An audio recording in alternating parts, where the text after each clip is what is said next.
Hello दोस्तों। आज है 28 जुलाई और 28 जुलाई की करंट अफेयर के जो भी इम्पोर्टेंट क्वेश्चन बनते हैं आज हम उनके बारे में डिस्कस करने वाले हैं। और इसकी पीडीएफ आपको टेलीग्राम चैनल सीटी करंट अफेयर पर मिल जाएगी। तो चलिए पहला क्वेश्चन देखते हैं अपना।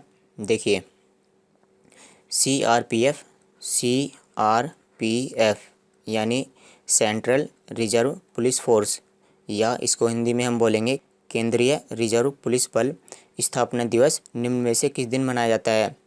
तो सीआरपीएफ की स्थापना कब हुई थी? इसकी स्थापना हुई थी 27 जुलाई को, और यह दिवस मनाया जाता है 27 जुलाई को। और इसके बारे में अतिरिक्त बातें जान लेते हैं, जैसे इसकी स्थापना कब हुई थी। इसकी स्थापना हुई थी, चलो उसको भी देखेंगे। लेकिन इस साल सीआरपीएफ ने अपना 83वां स्थापना दिवस मनाया है, और आप इसको याद कर लीजिए। और ये जो सीआरपीएफ है यह गृह मंत्रालय के अधीन कार्य करता है, यह होम मिनिस्ट्री के अधीन कार्य करता है, और यह भारत का सबसे बड़ा केंद्रीय सशस्त्र पुलिस बल है। तो जो केंद्र सरकार होती है उसके पास यह सबसे बड़ा सशस्त्र बल है। चलिए अब हम सीआरपीएफ के बारे में जान लेते हैं। तो इसकी स्थापना हुई थी 29 जुलाई 1939 को, और इसका मुख्यालय नई दिल्ली में स्थित है। और इसके जो महानिदेशक हैं वो कौन है? कुलदीप सिंह। हाल ही में बीएस येदियुरप्पा ने मुख्यमंत्री पद से इस्तीफा दे दिया है। वह किस राज्य के मुख्यमंत्री थे? तो बीएस येदियुरप्पा किस राज्य के मुख्यमंत्री थे ये हमें बताना है। तो ये मुख्यमंत्री थे कर्नाटक राज्य के। इन्होंने हाल ही में इस्तीफा दे दिया है। और इनके बारे में अतिरिक्त बातें जान लेते हैं, जैसे ये कर्नाटक के मुख्यमंत्री थे। तो कर्नाटक के राज्यपाल कौन है? थावरचंद गहलोत। तो ये जो बीएस येदियुरप्पा हैं इन्होंने अपना जो इस्तीफा है वो राज्यपाल थावरचंद गहलोत को दे दिया है। और ये बीएस येदियुरप्पा ये कर्नाटक के 4 बार मुख्यमंत्री रह चुके हैं, और ये 2008 में पहली बार कर्नाटक के मुख्यमंत्री बने थे। चलिए कर्नाटक के बारे में जान लेते हैं। कर्नाटक की राजधानी है बेंगलुरु। यहाँ के मुख्यमंत्री अब बीएस येदियुरप्पा नहीं है, और यहाँ के राज्यपाल कौन है? थावरचंद गहलोत। और यह 6 राज्यों के साथ में अपनी सीमा साझा करता है: गोवा, महाराष्ट्र, तेलंगाना, आंध्र प्रदेश, तमिलनाडु और केरल। तो आप इसकी लोकेशन आप यहाँ पर देख सकते हो, ये है कर्नाटक। 2019 के लिए दिव्यांग स्पोर्टमैन ऑफ द ईयर के रूप में किसे नामित किया गया है? तो ये दिव्यांग प्लेयर हैं। दिव्यांग sportsman of the year award किसको दिया गया है? तो यह अवार्ड दिया गया है प्रमोद भगत को। तो आप यहाँ पर देख सकते हो, ये हैं प्रमोद भगत, जो कि एक टेनिस प्लेयर हैं। और जो टेनिस प्लेयर होते हैं उनको हम शटलर भी बोलते हैं। शटलर हम किसको बोलते हैं? जो टेनिस प्लेयर होते हैं। और ये पैरा एथलीट हैं, यानी ये दिव्यांग हैं।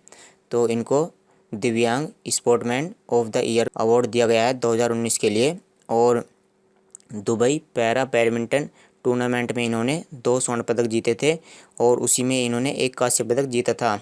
तो इस क्वेश्चन को भी मैंने आपको पढ़ाया था, तो आपको ये याद होना चाहिए। और साथ ही साथ में ये जो अवार्ड है यह किसके द्वारा इनको दिया गया है? यह अवार्ड दिया गया है आरपीएसजी समूह के द्वारा। और इस अवार्ड की स्थापना 2017 में हुई थी। नागरिक उड्डयन सुरक्षा ब्यूरो के महानिदेशक के रूप में किसको नियुक्त किया गया है? नागरिक उड्डयन सुरक्षा ब्यूरो, तो इसके डीजी यानी डायरेक्टर जनरल या महानिदेशक कौन बने हैं? तो इसके महानिदेशक बने हैं नासिर कमल। तो आप यहाँ पर देख सकते हो, ये है नासिर कमल, ये इसके महानिदेशक बने हैं नागरिक उड्डयन सुरक्षा ब्यूरो। तो ये जो नागरिक उड्डयन सुरक्षा ब्यूरो होता है यह किसकी सुरक्षा करता है? यह सिक्योरिटी करता है जो एयरपोर्ट होते हैं। उड्डयन का मतलब उड़ना, तो इस तरह से एयरपोर्ट होते हैं तो इनकी ये सिक्योरिटी करता है। तो ये 31 जुलाई 2022 तक अपनी सेवा देने वाले हैं, यानी ये अगले साल तक 1 साल के लिए अपनी सेवा देंगे। तो चलिए अब हम नागरिक उड्डयन सुरक्षा ब्यूरो के बारे में जान लेते हैं। तो यह किस मंत्रालय के अधीन कार्य करता है? यह मिनिस्ट्री ऑफ सिविल एविएशन यानी नागरिक उड्डयन मंत्रालय के अधीन यह कार्य करता है। और इसकी स्थापना 1978 में हुई थी। इसका मुख्यालय नई दिल्ली में स्थित है, और इसके महानिदेशक कौन है? नासिर कमल। इसरो ने हाल ही में मर्चेंडाइजर प्रोग्राम कितनी कंपनियों के साथ में मिलकर के शुरू किया है? तो मर्चेंडाइजर का मतलब क्या होता है इसके बारे में समझ लेते हैं। जैसे आप यहाँ पर एक टी शर्ट देख रहे हैं, तो टी शर्ट पर देखो आपको इसरो का इस तरह से लोगो मिल रहा है। तो आपने कभी इससे पहले तो ऐसा नहीं देखा होगा कि जो टी शर्ट वगैरह होती हैं या कोई भी ऐसे सामान होते हैं, जैसे आप घर का कप मान सकते हो जिसमें आप चाय पीते हो, तो आपने कभी भी इसरो की इमेज उस पर नहीं देखी होगी। लेकिन अब क्या है कि जैसे अब उन पर क्या होने वाला है, उन पर इसरो की इमेज आ जाएगी। तो इसरो ने कितनी कंपनियों के साथ में समझौता किया है? इसरो ने इसके लिए 8 कंपनियों के साथ में समझौता किया है। और इसका उद्देश्य क्या है? इसका उद्देश्य ये है कि जो इसरो है, लोग चाहें इसरो के प्रति इच्छुक हों और उनमें ये इच्छा है कि वो इसरो में ज्वाइन करें। उनका भी जो लोग हैं उनका इसरो के प्रति या अंतरिक्ष के प्रति रुझान बढ़े। तो ये जो लोगो है ये किस पर चिपकाया जाएगा? यह टी शर्ट, मग, स्पेस थीम के साथ में चिपकाया जाएगा और कुछ खेल से संबंधित जो सामान होते हैं, जो भी होते हैं, उन पर ये चिपकाया जाएगा। चलिए इसरो के बारे में जान लेते हैं। तो यह भारत की अंतरिक्ष एजेंसी है और इसकी फुल फॉर्म क्या है? Indian Space Research Organisation. और इसकी स्थापना 15 अगस्त 1969 को हुई थी। और इसके संस्थापक कौन है? इसके संस्थापक हैं विक्रम साराभाई। और इसके निदेशक यानी डायरेक्टर कौन है? के सिवान। और इसरो का मुख्यालय है बेंगलुरु के अंदर। इंडोनेशिया के किस द्वीप पर दुनिया के सबसे बड़े सोलर फ्लोटिंग फोम का निर्माण किया जाएगा? तो दुनिया का सबसे बड़ा, फ्लोटिंग का मतलब क्या होता है? तैरता हुआ सोलर फोम। फ्लोटिंग का मतलब तैरता हुआ। तो इस तरह से पानी के ऊपर सोलर फोम का निर्माण किया जाएगा। तो ये हमें बताना है कि इंडोनेशिया के किस द्वीप पर इसका निर्माण किया जाएगा। इंडोनेशिया देखो बहुत सारे द्वीपों का देश है, बहुत सारे द्वीपों का देश है। और इसके बाटम द्वीप पर दुनिया के सबसे बड़े सोलर फ्लोटिंग फोम का निर्माण किया जाएगा। तो आप इसके बारे में यहाँ पर देख सकते हो। इसका जो निर्माण है वो 2022 में स्टार्ट होगा और वह 2024 में पूरा हो जाएगा। और इसको एक कंपनी बनाने वाली है। कंपनी का नाम क्या है? सनसेप समूह। चलिए अब हम इंडोनेशिया के बारे में जान लेते हैं। तो इसकी राजधानी क्या है? जकार्ता। यहाँ की मुद्रा है इंडोनेशियाई रुपया और यहाँ के राष्ट्रपति हैं जोको विडोडो। तो मैं आपको इंडोनेशिया की लोकेशन दिखा देता हूँ। आप यहाँ पर ये जो ग्रीन कलर में ये जितने भी यहाँ पर आपको द्वीप नज़र आ रहे हैं, ये सब क्या है? ये है इंडोनेशिया। तो इंडोनेशिया सैकड़ों द्वीपों का समूह है और इसी का एक द्वीप है बाटम। किस देश ने मध्य और दक्षिणी एशिया कनेक्टिविटी सम्मेलन 2021 की मेज़बानी की है? तो मध्य का मतलब क्या है? मध्य का मतलब है सेंट्रल, यानी सेंट्रल एशिया, यानी एशिया के बीच वाला हिस्सा। और साउथ एशिया यानी एशिया जो महाद्वीप है उसके दक्षिण वाला हिस्सा। तो उन दोनों हिस्सों को कनेक्टिविटी सम्मेलन यानी उन दोनों हिस्सों की कनेक्ट करने की बात कही है, मध्य एशिया और दक्षिण एशिया। तो इसकी मेज़बानी किस देश ने की है? तो ये जो सम्मेलन हुआ है इसकी मेज़बानी की है उज्बेकिस्तान ने। और यह सम्मेलन हुआ है उज्बेकिस्तान की राजधानी ताशकंद में। तो अशरफ गनी, डॉक्टर एस जयशंकर और चाबहार बंदरगाह। तो अशरफ गनी यानी जो अफ़गानिस्तान के राष्ट्रपति हैं उन्होंने इसमें भाग लिया है। और भारत की तरफ से जो भारत के विदेश मंत्री हैं डॉक्टर एस जयशंकर, उन्होंने इसमें भाग लिया है। और इसमें 40 से अधिक देशों ने इसमें भाग लिया है।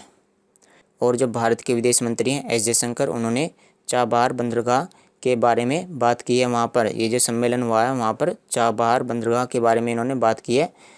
तो ये जो चाबहार बंदरगाह है यह कहाँ पर स्थित है? यह है ईरान में स्थित है और इसको भारत ने बनाया है। तो उज्बेकिस्तान के बारे में जान लेते हैं। यहाँ की राजधानी क्या है? ताशकंद। और यहाँ की मुद्रा है उज्बेकिस्तानी सोम।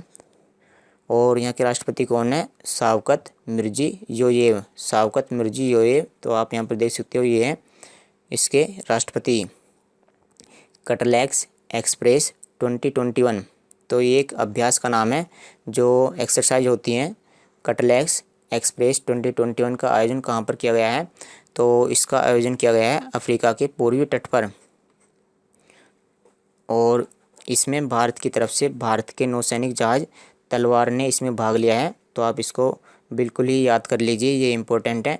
क्योंकि ये जो कटलैक्स एक्सप्रेस 2021 ये जो अभ्यास है यह जैसे किन्हीं दो देशों के बीच में तो नहीं हुआ है, तो आपको यहाँ पर देश का नाम याद नहीं करना पड़ेगा।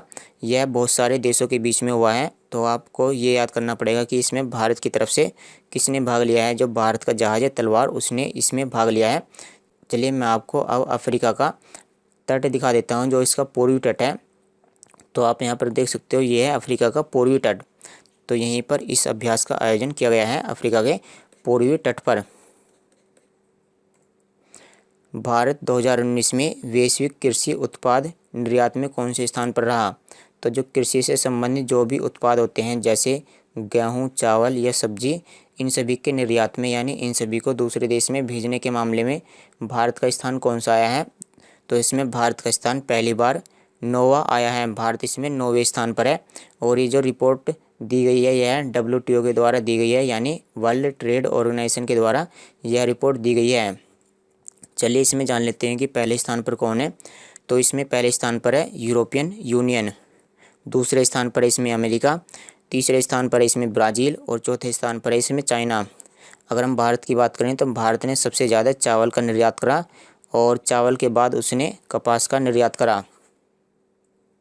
चलिए वर्ल्ड ट्रेड ऑर्गेनाइजेशन के बारे में जान लेते हैं, यानी विश्व व्यापार संगठन। तो इसकी स्थापना 1 जनवरी 1995 में हुई थी और इसका मुख्यालय जेनेवा स्विट्जरलैंड में स्थित है और इसके महानिदेशक हैं नगोजी ओकोंजो-इवेला और वर्तमान में इसमें 164 सदस्य हैं। उत्तर प्रदेश के मुख्यमंत्री योगी आदित्यनाथ ने जनता से संवाद यानी जनता से बातचीत करने के लिए निम्न में से किस पोर्टल को लॉन्च किया है। पोर्टल का मतलब एक वेबसाइट इन्होंने लॉन्च की है और वेबसाइट का नाम क्या है। वेबसाइट का नाम है up.mygov.in। इसको जो यूपी के मुख्यमंत्री हैं उनके द्वारा इसको लॉन्च किया गया है। तो जैसे देश के प्रधानमंत्री हैं नरेंद्र मोदी, उन्होंने भी अपनी इस तरह की वेबसाइट लॉन्च की थी 7 साल पहले। तो उनकी जो वेबसाइट है उसका नाम क्या है, MyGov। तो इसी को देखकर ही जो यूपी के मुख्यमंत्री हैं उन्होंने ये वेबसाइट लॉन्च की है। चलिए यूपी के बारे में जान लेते हैं। तो इसकी राजधानी क्या है। इसकी राजधानी है लखनऊ। यहाँ के मुख्यमंत्री हैं योगी आदित्यनाथ और यहाँ की राज्यपाल हैं आनंदीबेन पटेल। यह 8 राज्यों के साथ में अपनी सीमा साझा करता है। जो यूपी की हाल ही की योजनाएं हैं आप उनको यहाँ पर देख सकते हो। हाल ही में टोक्यो ओलंपिक में कितने नए खेलों को शामिल किया गया है। तो टोक्यो ओलंपिक में चार नए खेलों को शामिल किया है। आप यहाँ पर देख सकते हो। पहले नंबर पर है, मतलब एक तो है जूडो कराटे और दूसरा है, आप यहाँ पर देखिए ये क्या कर रही है, ये इस दीवार पर चढ़ रही है। तो एक तरह से ये है क्लाइंबिंग और तीसरा है ये सर्फिंग और चौथा है स्केट बोर्डिंग।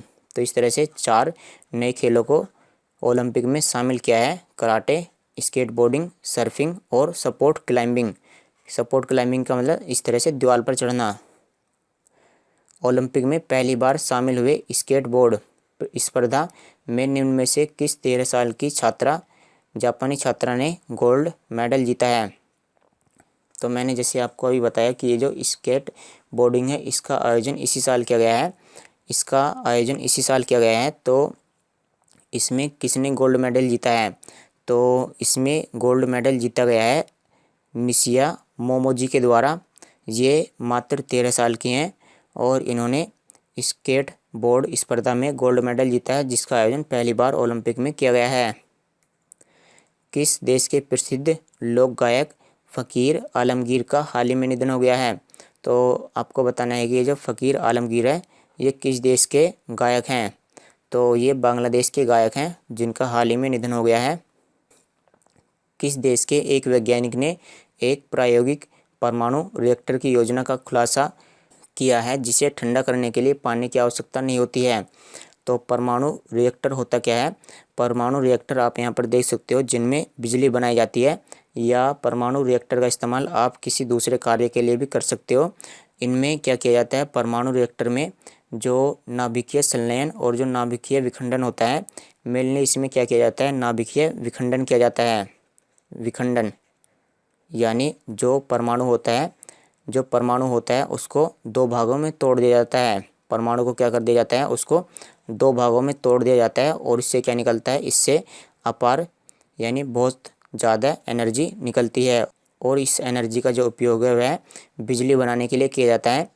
तो चीन ऐसा देश है जिसने ऐसे परमाणु रिएक्टर का निर्माण किया है जिसको ठंडा करने के लिए पानी की आवश्यकता नहीं होती है, क्योंकि इसमें यूरेनियम के बजाय तरल थ्योरम का इस्तेमाल किया जाता है, तरल थोरियम का। और ये तरल थोरियम है यानी यह पानी के रूप में होता है, तो इसी की वजह से इसको ठंडा करने के लिए पानी की आवश्यकता नहीं होती है। तो चलिए दोस्तों, आज की वीडियो में इतना ही। देखो 2-3 दिन में ये मंथ फिनिश हो जाएगा यानी समाप्त हो जाएगा, और इसके अंतिम दिन ही आपको जो पूरे महीने की करंट अफेयर है उसकी जो PDF है वो आपको मिल जाएगी। और मैं सोच रहा हूँ कि ये जो मंथ गया है अभी, जैसे जुलाई अभी बीत चुका है, तो इसकी पूरे मंथ की वीडियो बनाई जाए और उसमें कम से कम 150 क्वेश्चन रखे जाए। क्योंकि देखो 50 क्वेश्चन से कुछ नहीं होता, क्योंकि देखो जैसे हम डेली 12 क्वेश्चन पढ़ते हैं और 12 की गुणा अगर हम 30 में करें तो कितना हो जाएगा, 12×3=36 यानी 360 क्वेश्चन। और 360 में से अगर हम मात्र 50 क्वेश्चन ही पढ़ेंगे तो वो काफ़ी नहीं रहेंगे, तो इसलिए हम क्या करेंगे, कम से कम 150 क्वेश्चन पढ़ेंगे। तो जिन बच्चों ने जो करंट अफेयर की PDF नहीं देखी है ये, या जो पहली बार जुड़े हैं, तो वो उस वीडियो को देख सकते हैं। उसके बाद आपका कोई भी क्वेश्चन नहीं बचेगा। और ये जो 150 क्वेश्चन है इनको हम 3 वीडियो में पढ़ेंगे, पार्ट 1, पार्ट 2 और पार्ट 3। पार्ट 1, पार्ट 2 और पार्ट 3। तो इस तरह से क्या हो जाएगा, इस तरह से जो पूरे मंथ की जो करंट अफेयर है वो आप समझ जाओगे। और इन वीडियो को देखने के बाद जो करंट अफेयर की PDF रहेगी आप उससे रिवाइज आसानी से कर सकते हो। तो चलिए दोस्तों, फिर आज की वीडियो में इतना ही। कल मिलते हैं आपसे। Thanks for watching the video.